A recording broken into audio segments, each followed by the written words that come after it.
और शिक्षक क्यों, ये शिक्षा क्या है? शिक्षक से ही जुड़ता है शिक्षा, क्योंकि शिक्षा देने वाले को हम शिक्षक कहते हैं, गुरु के नाम से भी जानते हैं। आखिर के शिक्षा क्या है? और इस शिक्षा का महत्व बहुत सारे लोग अपना अपना तर्क देते हैं, और बच्चे जो पढ़ते हैं उनको सही से ये भी अर्थ नहीं पता है कि शिक्षा आखिर क्या होता क्या है, और वो प्राप्त क्यों कर रहे हैं। और इतना दिन से जो पढ़ रहे हैं, मेहनत कर रहे हैं, क्यों कर रहे हैं ये पता ही नहीं होता। पूछने से वो बताते हैं कि हम एग्जाम देने के लिए पढ़ रहे हैं।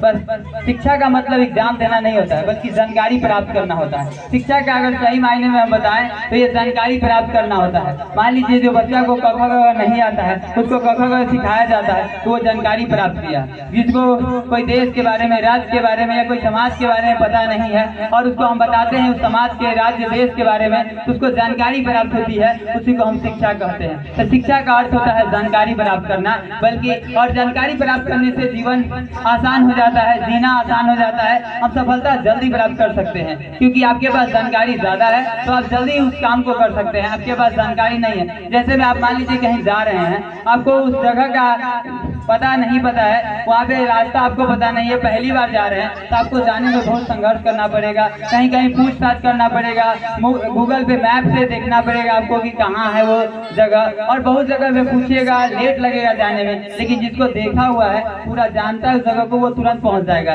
क्योंकि उसके पास जानकारी है। और यही शिक्षा हमें देती है, शिक्षा हमें जानकारी देती है, और इसी जानकारी के माध्यम से हम अपने जीवन को सफल बनाते हैं और जल्द से जल्द कोई काम को जल्द से जल्द कर लेते हैं। इसलिए बल्कि हम अपने जीवन को सफल बनाने के माध्यम से हम शिक्षा ग्रहण करेंगे। और सभी का हमारा यही आग्रह रहेगा कि आप एग्जाम के पास करने, ये सही है कि एक टेस्ट होता है जो समाज को देखने के लिए, क्योंकि समाज आपको देखती नहीं कि आपके पास कितना टैलेंट है, तो वो टेस्ट के माध्यम से बताया जाता है कि हमारे अंदर कितना टैलेंट है, और ये रिजल्ट बताती है कि हम मेहनत कितना किए थे। लेकिन इसका अर्थ यह नहीं है कि सिर्फ हम एग्जाम देने के